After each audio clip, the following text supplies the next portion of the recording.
So as we read your holy word, help us see, Lord, help us learn.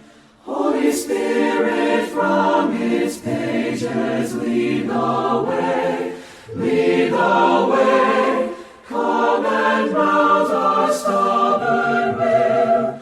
Lord, make our hearts and souls be still.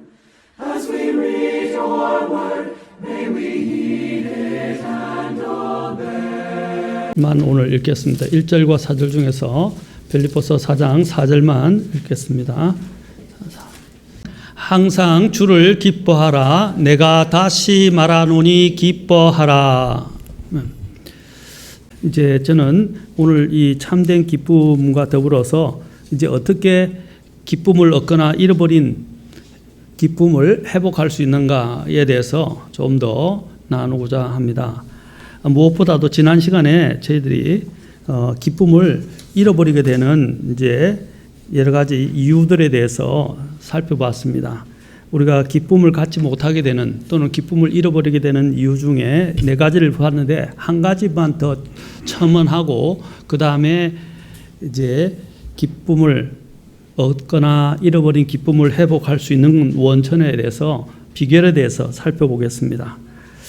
이제 5번째로 우리가 지난번에 4가지 살펴봤는데 5번째로 염려에 대해서 우리가 좀 살펴보도록 하겠습니다. 우리의 기쁨을 앗아가는 가장 대표적인 것이 바로 이 염려라고 할 수 있습니다. 신앙생활에 아주 큰 장애의 물이라고 할 수 있습니다. 이 염려의 가장 여러 가지 뜻이 있지만 이 염려의 3가지 가장 대표적인 뜻이 있습니다.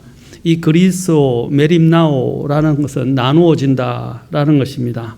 메리조라는 헬라어에서 파생된 것인데 많은 일들로 인해서 마음이 분주해져서 마음이 나누어지는 것을 분열되는 것을 말하는 것입니다.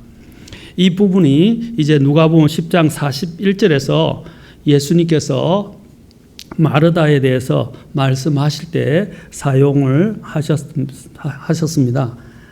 그리고 또한 누가복음 10장 40절에서는 또한 페리스파오라는 헬라어를 사용하셨는데 이 단어는 흩어지다, 사방으로 해서 그냥 끌어당긴다라는 마음이 분열되는데 또 바깥에서 막 끌어당기거나 이것들이 막 산산조각 부서져서 흩어지는 것을 말합니다.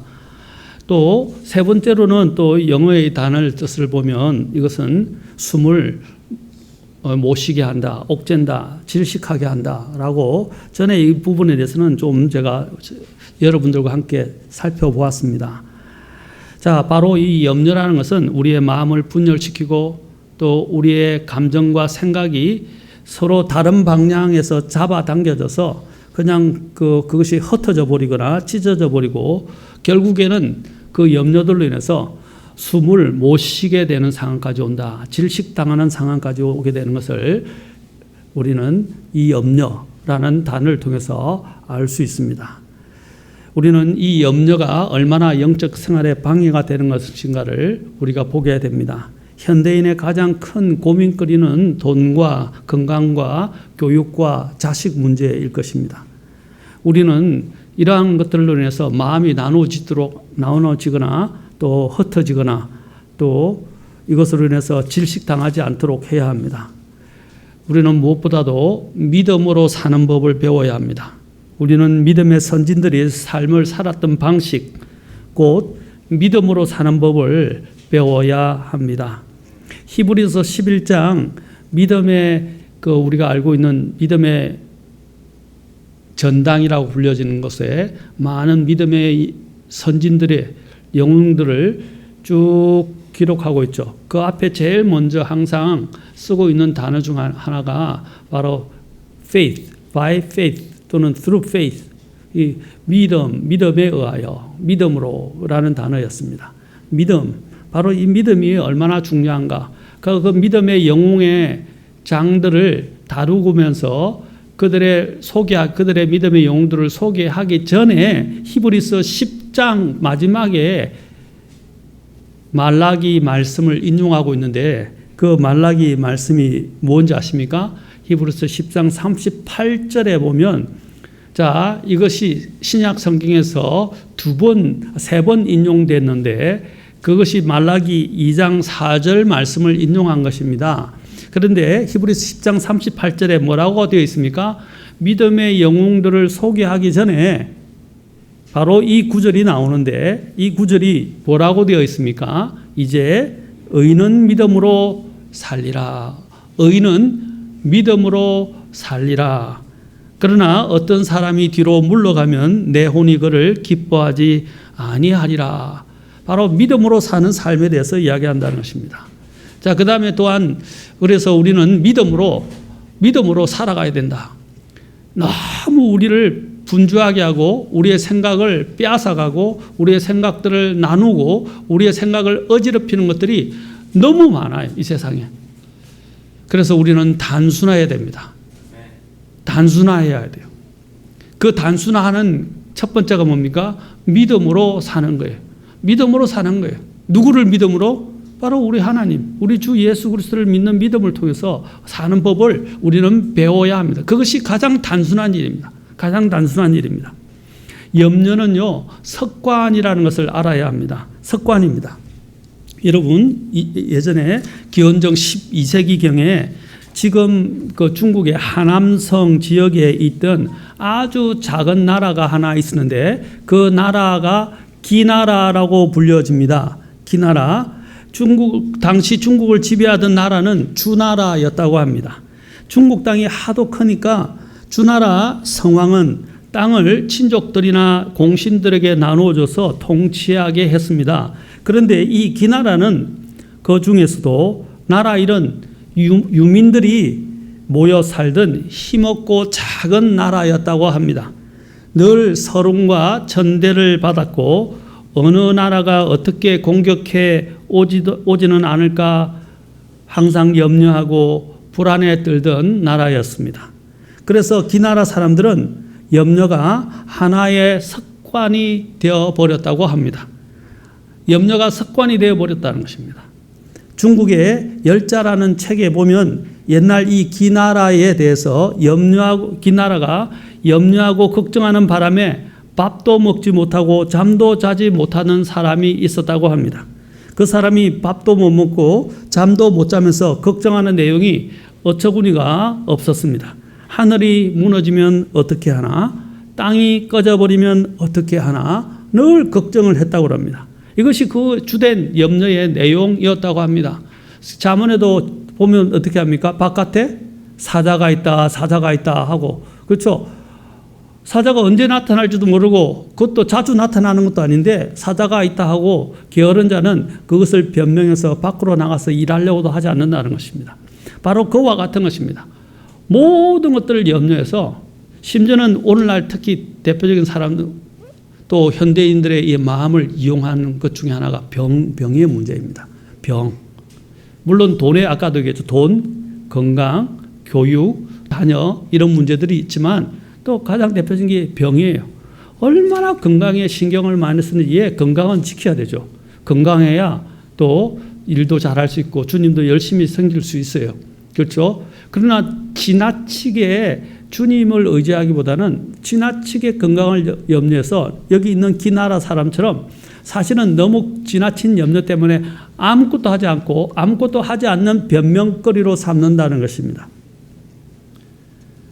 그래서 이 염려하는 이 기나라의 염려 때문에 어떤 단어가 생기지 않습니까? 기우라는 말이 생겼다는 것입니다. 기우. 사랑하는 성도 여러분, 이 염려는 습관이 됩니다. 늘 염려하는 사람들이 염려하게 됩니다. 믿음으로 사는 사람들은 염려거리가 와도 그들을 지배하지 못합니다. 그들을 좌지우지하지 못합니다. 그들은 왜냐하면 가야 될 목적이 있고 목표가 있고 그들에게는 그들이 의지하고 의탁할 수 있는 주님이 있기 때문에 이러한 염려거리가 와도 그들을 붙잡아 늘어지지 않는다는 것입니다. 오히려 그것들을 뿌리치고 앞으로 전진할 수 있게 된다는 것입니다. 이 염려가 우리의 삶에 습관이 되어서 우리의 영적인 삶의 발목을 잡지 않도록 우리는 해야 할 것입니다.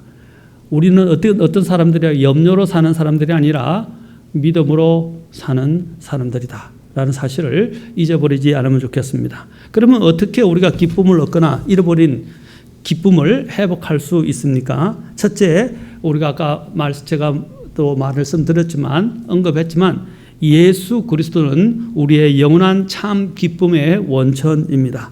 그리스도를 발견하고 만나는 것은 영원한 참 기쁨의 길을 걷는 첫걸음을 내딛는 것입니다.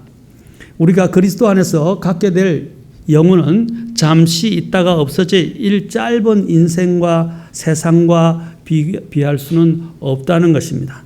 이제 빌립보서를 쓴 사도 바울의 경우를 우리가 돌아가서 한번 살펴보겠습니다.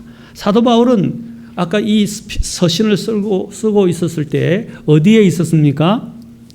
감옥에 있었죠. 로마 감옥에 투옥되어 있었습니다. 그러나 그는 슬픔이나 비애보다는 기쁨 가운데서 이 글을 썼고 오히려 빌립보 성도들에게 뭘 권장하고 있어요?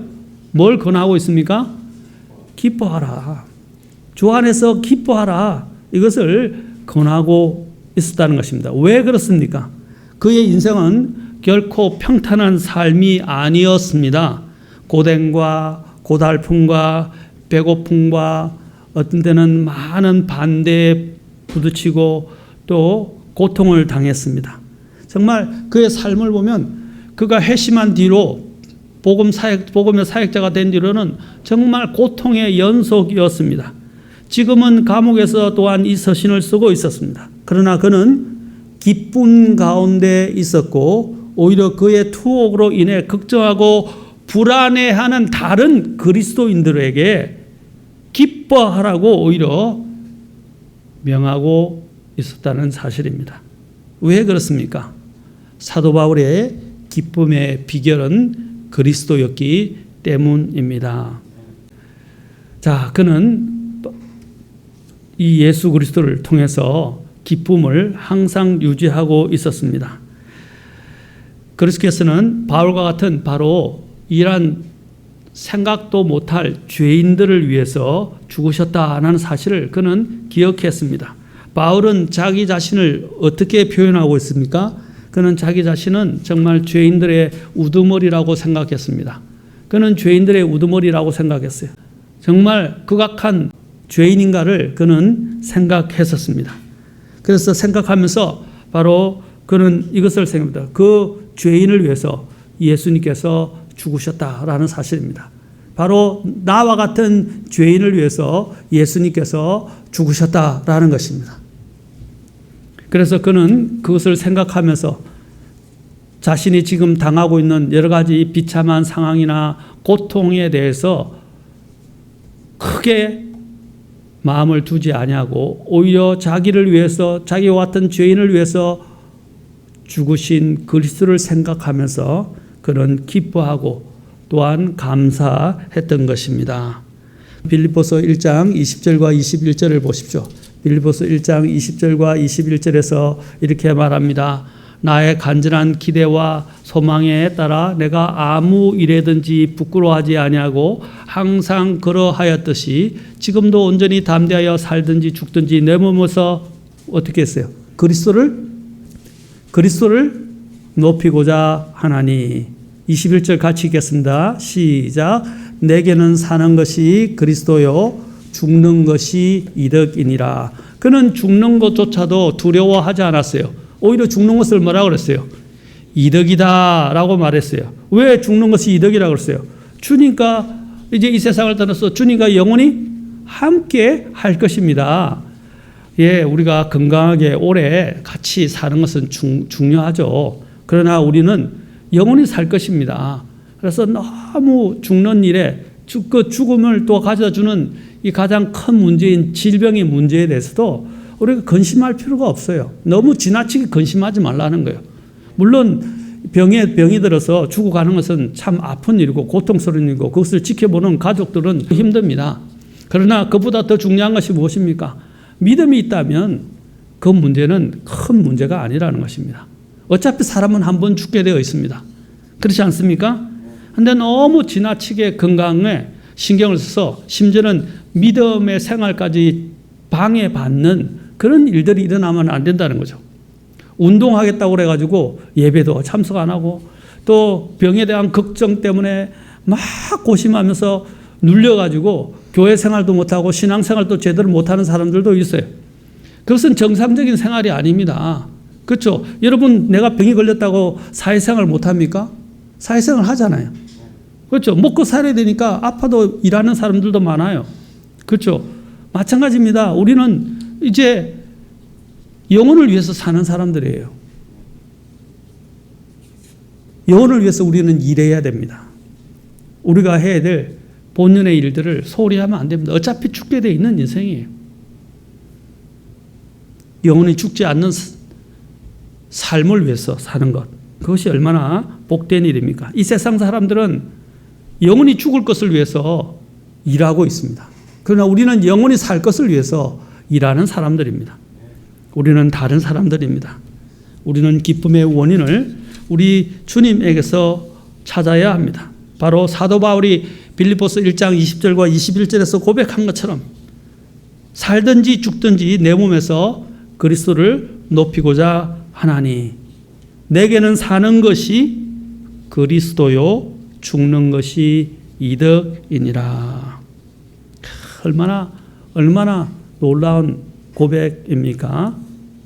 그래서 1장 29절에 그는 또 이렇게 말합니다. 빌립보서 1장 29절 바로 그 뒤에 자, 여기서 보십시오. 그리스도를 믿는 것뿐만 아니라 그분으로 인해 고난 당하는 것도 주께서 그분을 대신하여 너희에게 주셨나니라고 되어 있어요. 고난 당하는 것도 주님께서 주셨다는 거예요. 그는 그리스도와 또 그리스도의 그 복음을 위해서 인생을 바쳤습니다. 그는 수많은 고난과 역경, 말로 할 수 없는 고뇌와 외로움 속에서도 한평생 주님만을 바라보고 주님만을 기뻐하며 주님과 복음만을 위해서 살았습니다. 왜냐하면 그는 그리스도로 인해서 하늘의 시민권을 가진 자로서 새로운 인생을 살게 됐고 그리스도 아래에서 갖는 소망, 곧 아까 읽었던 부활을 바라보았고 높은 부르심의 상을 향해서 달려갔습니다. 빌립보서 3장 14절에 있죠. 바울 사도는 순전하고 정말 단순한 마음을 가졌습니다. 그는 무엇이 참 기쁨의 원천인지 알았던 것입니다. 저와 여러분의 기쁨의 원천은 무엇입니까? 바울 사도는 잠시 있다가 사라질 것, 즉 임시적이고 일시적인 것들에서 기쁨을 찾지 않고 영원한 결코 사라지지 않는 것에서 기쁨을 찾았고 그 안에서 기쁨을 누렸습니다. 우리가 잘 아는 짐 엘리엇이 뭐라고 그랬습니까? 영원하지 않는 것을 위해서 사는 것보다 영원한 것을 위해서 사는 사람이 바로 지혜로운 사람, 영원하지 않는 것을 위해서 사는 사람은 어리석은 사람이라고 그랬어요. 그러나 영원한 것을 위해서 사는 사람은 어리석은 자가 아니라고, 바보가 아니라고 이야기했습니다. 쉽게 풀어서 말씀드린 것입니다. 우리는 주님이 우리에게 주실 상을 바라보며 우리에게 또한 위로와 우리가 만나게 될 그 그리스도를 바라보며 믿음의 행진을 계속할 수 있었으면 좋겠습니다. 그러면 내 마음속에 어떠한 어려운 상황 가운데서도 기쁨이 차오르게 될 것입니다. 그래서 사도 바울은 자신 있게 말한 것입니다. 끝으로 나의 형제들아 주를 기뻐하라. 빌립보서 3장 1절, 빌립보서 4장 4절에서도 항상 주를 기뻐하라. 내가 다시 말하노니 기뻐하라 라고 말씀한 것입니다. 역대상 16장 27절에 보면 영광과 존귀가 그분 앞에 있으며 능력과 즐거움이 그분의 처소에 있도다 라고 말했습니다. 즐거움이 어디에 있다고요? 예, 영원한 즐거움. 그냥 변하지 않는 즐거움. 그 영원한 즐거움이 그분의 처소에 있다고 말하고 있습니다. 그래서 다윗이 늘 주님의 성전에 가서 주님께 예배하기를 원했던 거예요. 경배하기를 원했던 거예요. 그렇죠? 그는 어느 곳에서나 늘 주님께 경배하는 것을 사모했습니다. 그가 쫓겨다닐 때, 쫓겨다니는 삶, 피신하는 삶을 살았을 때 성전에, 주님의 처소인 성전에 가서 예배를 드릴 수 없었어요. 그러나 그는 뭐랬습니까? 자신이 지금 비록 하나님의 성전에는 없지만 그 성전을 바라보고 지금 현재 주님과 함께하는 것을 성전으로 생각하면서 또 그것을 사모하면서 그는 주님 앞에 찬양을 드렸던 것입니다. 다니엘도 어떻게 했습니까? 바벨론 포로 생활 가운데서 끌려갔으면서도 항상 예루살렘을 향하여 성전을 향해서 어떻게 했습니까? 하루에 3번씩 문을 열고 정기적으로 주님 앞에 경배를 드렸던 것을 보게 됩니다. 왜냐하면 그의 기쁨은 바로 주님이었기 때문입니다. 주님이 계신 곳이었고 주님을 향한 예배였다는 사실입니다. 여러분, 제가 좋아하는 또 그 클래식 소품 중에 하나가 여러분도 잘 알고 이것이 찬송으로도 만들어졌어요. 찬송으로도 만들어졌는데 바하의 칸타트 중에 DWV 147번이 있는데 그 147번이 뭐냐면 우리가 잘 아는 찬송으로도 만들어지고 불리기도 했어요. 인류의 기쁨이 되시는 예수 또는 예수 인류의 기쁨, 뭐 제목을 이렇게 말할 수 있어요. 또 만인의 소망이 되시는 예수, 영어로는 예수 Joy of Man's Desiring 이라 해서 바로 우리의 이러한 소망 또는 기쁨이 되시는 예수라는 이러한 제목으로 많이 알려졌습니다. 여러분 이 들으면 이거 찾아서 들어보면요, 아, 이 곡이었구나 하고 아시게 될 거예요. 지금 제가 뭐 이거 불러드리지는 않겠지만 바로 예수는 만인의 기쁨이 된다는 것입니다. Joy of man's desiring. 사람이 소망하는 그 기쁨이 되시는 예수라는 것입니다. 마음의 즐거움이라는 것은, 기쁨이라는 것은 코미디 프로를 보고 웃는 것을 말하지 않습니다. 주식이 오르고 재산 정식하고 또한 건강하게 사는 것, 그것도 즐거움이 될 수도 있지만 그것은 오래가지 못합니다. 살면 항상 우리에게는 어려움이 있습니다. 조건이 개선되고 환경이 호전되는 그런 일시적 기쁨이 참된 기쁨이 아닙니다. 오직 예수 그리스도 안에서 갖는 그 기쁨만이 우리에게 영원한 기쁨을 줄 수 있다는 것입니다. 우리가 우울증을 많이 이야기하죠. 우울증을 사람들이 이야기할 때 마음의 감기라고 이야기를 합니다. 마음의 감기. 그러면 마음의 감기를 이기려면 어떻게 되죠? 우리가 감기가 들었을 때 감기를 이기려면 어떻게 되죠? 푹 쉬고 스트레스를 줄이고 푹 쉬고 면역력을 증강하는 겁니다. 맞습니까? 맞죠? 마음의 감기라고 불려주는 우울증도 마찬가지예요. 우울증에서 가장 필요한 것이 뭐냐면 비타민 D가 부족할 때 우울증이 온다고 그래요.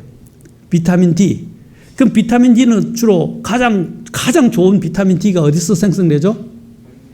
햇빛이죠. 햇빛을 보고, 그래서 외국 사람들은 그 부끄러움도 없이 그냥 옷을 다 벗어버리고 옥상이든 해변가든 가가지고 그죠, 해만 내리쬐면 그냥 다 타든 상관없이 그냥 햇빛에 노출을 합니다. 팬티 바람만 입고 그죠, 다 벗어버리고 부끄러움 없이 그냥 엎드려서 햇빛을 받는다. 원래 전신으로 햇빛을 받아야 비타민 D가 이렇게 제일 가장 잘 생성된다 그래요. 특히 영국이나 제가 시애틀에 있었는데, 시애틀에 보면 시애틀이 항상 이렇게 지중해성 기후여서 우중충해요. 겨울에도 비가 오고요, 늘 이렇게 비가 오는 경우가 많아요. 그런데 잠깐 이렇게 비가 안 오는 이런 좋은 맑은 날씨가 있는데, 그때가 가을 정도 되는 잠깐의 날씨, 그때 비가 오지를 않아요. 그래서 비가 오지 않는데 그때가 되면 사람들이요, 온통 그 호수가, 엄청 큰 호수가 있는데 그 호수가에서 저쪽에 바라보면 빌 게이츠 저택도 보이고 그랬어요. 그래서 그 호수가 그 근처에 막 사람들이 막 학교, 거기도 유니버시티 워싱턴도 있었는데 워싱턴 그 근처에 그 호수가에 보면 사람들이 막 나와가지고요, 전부 햇빛을 받는다고 옷 벗고 햇빛 보고 막 난리예요. 햇빛. 영국에는 왜 우울증 환자들이 많습니까? 지중해성 기후 때문에 우울증이 많아요. 거기도 시애틀에서도 아주 멋진 산에 건물이 있는데 그 건물이 뭐니까 너무 궁전처럼 아름답게 꾸며놨어요. 그런데 가다 보면 또 고속도로를 타고 가다 보면 그 산 중턱에 큰 아주 멋진 건물이 있는데 성곽처럼 그 정신병원이었어요. 그렇게 정신병자들이 많았다는 거예요. 특히 정신병자의 우울증 환자들이 굉장히 많았다는 것입니다. 왜 우울증 환자들이 많습니까? 바로 이 햇빛을 제대로 보지 못하기 때문에. 그리고 영국도 이 정신적인 문제를 앓는 사람들이 참 많다고 그래요. 햇빛을 보지 못하기 때문에. 자, 제가 말씀드린 것은 이 우울증의 가장 좋은 약은 햇빛을 쬐는 것이다. 햇빛을 쬐지 못하면 그래서 비타민 D라도 먹어야 된다는 것입니다. 첫째는 햇빛을 쬐는 것이고, 두 번째는 산책하는 것이고, 산책이나 운동을 하는 것이고, 세 번째는 생각의 패턴을 바꾸는 것이에요. 그러면 우울증이 고쳐집니다. 우리가 자꾸 잘못된 부정적인 생각에 매여 있으니까 우울증이 찾아오고 기분이 우울해지게 되는 거예요. 그것들이 계속 지속되면 어떻게 해요? 만성 우울증으로 빠지게 됩니다. 그게 더 심해지게 되고 못 고치게 되면 조울증으로도 가게 되죠. 저는 뭐 의사가 아니지만 또 영적으로 볼 때 그런 부분들에 대해서 관심이 있어서 쭉 공부도 하고 살펴보기도 했었습니다. 심지어는 우울증 환자들과 성경 공부도 많이 했었어요. 그래서 고쳐진 사람들도 있었어요. 성경적인 주님을 알게 되면, 성경 공부를 통해서 주님을 알아가면 알아갈수록 우울증이 치료됩니다. 왜냐하면 전도서 11장 7절에서 이렇게 말합니다. 진실로 빛은 달콤한 것이요. 빛은 달콤한 것이요. 눈으로 해를 바라보는 것은 즐거운 일이로다. 여러분, 사람들이 침체되고 우울되고 갇혀있는 이 사람들이 활짝 자신이 고침을 받으려면 가장 먼저 해야 될 게 뭔지 아십니까? 어둠을 좋아하는 사람들이 있어요. 커튼을 긋고 햇빛을 보고 밖으로 나가서 태양을 즐기고 또한 밝은 세상에서 사는 거예요. 자꾸 마음이 어두워지면 자꾸 세상과 자기 자신을 차단시키고 자꾸 어두운 것을 찾게 됩니다. 자기의 공간조차도 어둡게 만드는 거예요. 그럴 때 어떻게 돼요? 마음의 창을 긋기 위해서 가장 먼저 하는 것은 주변 환경을 바꾸는 거예요. 어떻게 바꾸는 것입니까? 주변의 어두운 상황을 걷어내고 정리정돈을 하고 밖으로 나가고 만나고 햇빛을 보고, 그렇죠? 낮에 움직이는 거예요. 우울증 환자들이 제일 좋아하는 때가 언제입니까? 밤이에요. 밤에 그냥 망상에 빠지는 거예요. 여러분, 좋아한다는 말은 제가 입으로 돌려서 이야기한 것입니다. 정말 그들에게 밤은 괴롭죠. 왜냐하면 우울증 환자들은 잠을 잘 못 자니까. 그들의 마음이 어두워졌다는 것입니다. 그들에게 필요한 것은 무엇입니까? 빛입니다. 여기서 전도서도 뭐라 했어요? 진실로 빛은 달콤한 것이요. 눈으로 해를 바라보는 것은 즐거운 일이로다. 해를 보라는 것입니다. 밝음을 보라는 것입니다. 광명을 보라는 것입니다. 해바라기가 해를 바라보며 자라듯이 우리도 주님이 주신 빛으로 세상을 바라보면 그것은 즐거운 일이 될 것입니다. 마음의 근심과 상한 영을 즐거움으로 바꿀 수 있는 유일한 길이 뭔지 아십니까? 믿음의 눈으로 그리스도를 바라보는 것이고 그리스도의 빛을 쬐는 것입니다. 왜냐하면 그리스도는, 우리 하나님은 치유하는 권능을 가지신 의의 해이시기 때문입니다. 말라기 4장 2절 가서 보겠습니다.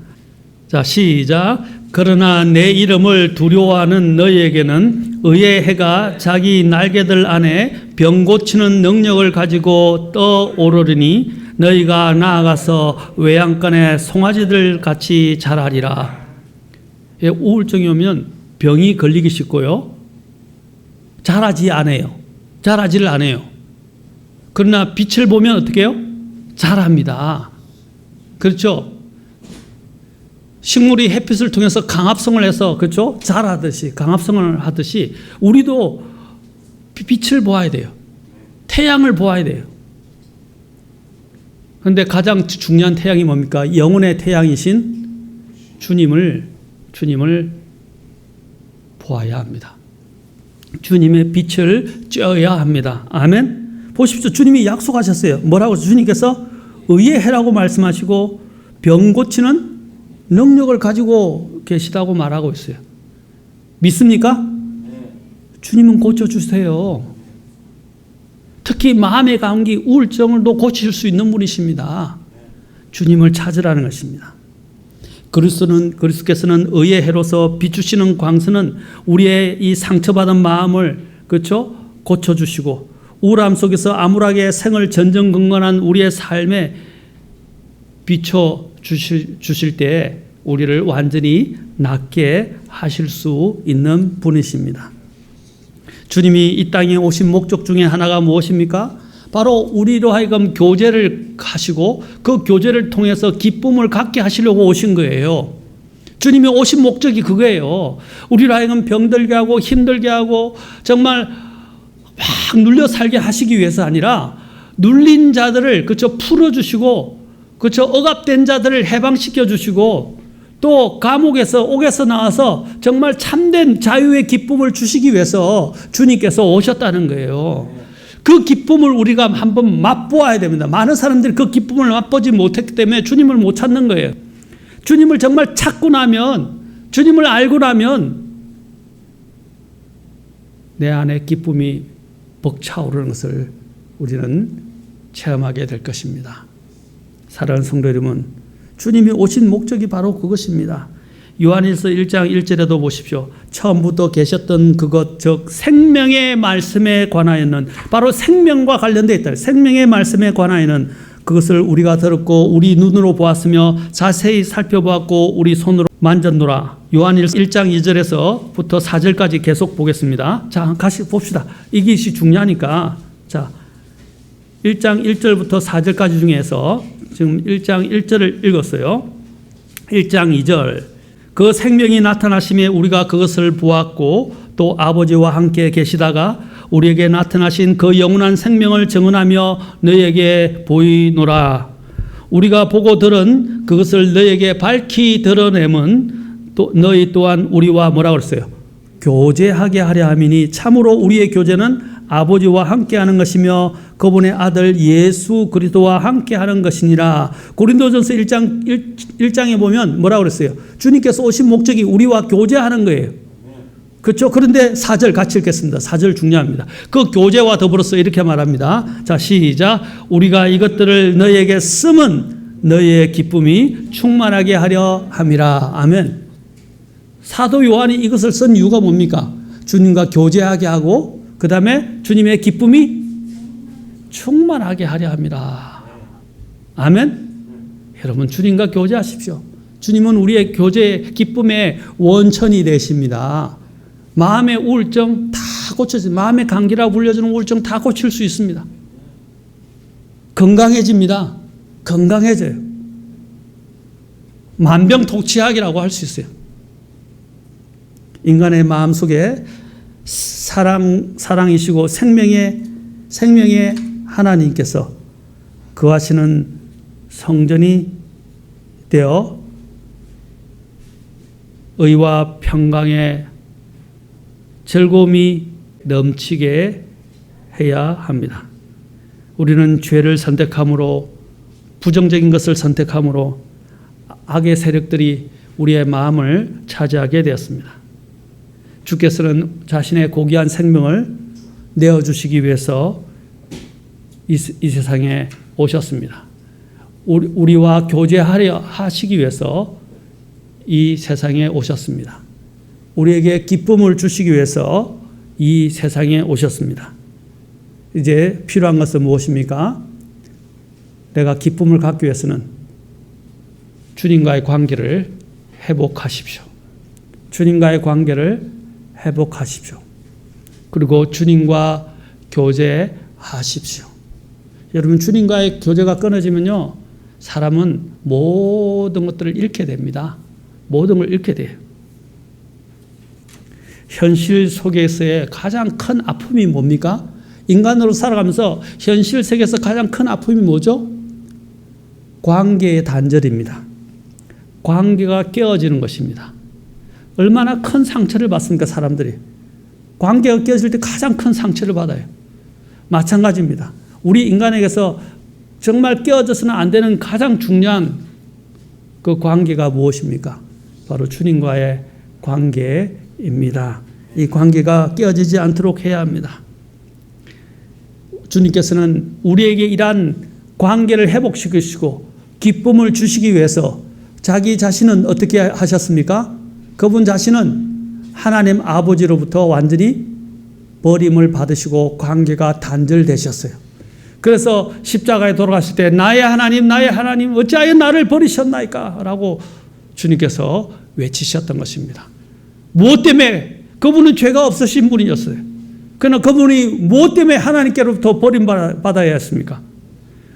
우리가 그 하나님과 관계를 회복할 수 있도록 하시기 위해서 주님께서 돌아가셨다는 거예요. 얼마나 감사합니까?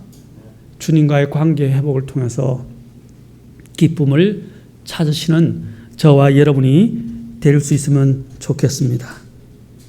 여러분, 이 세상에서 기쁨을 찾으려 하지 마시고 말초신경을 자극하는 이러한 세상의 기쁨 속에서 기쁨을 회복하려 하지 마시고 주님을 통해서 그 기쁨의 원천이신 주님을 통해서 여러분이 참 기쁨을 발견하고 건강하게 믿음의 생활을 하실 수 있는 저와 여러분이 될 수 있기를 주의 이름으로 축원합니다. Open my eyes and let me see glimpses of truth you have for me. For in your word I find the truth that sets me free.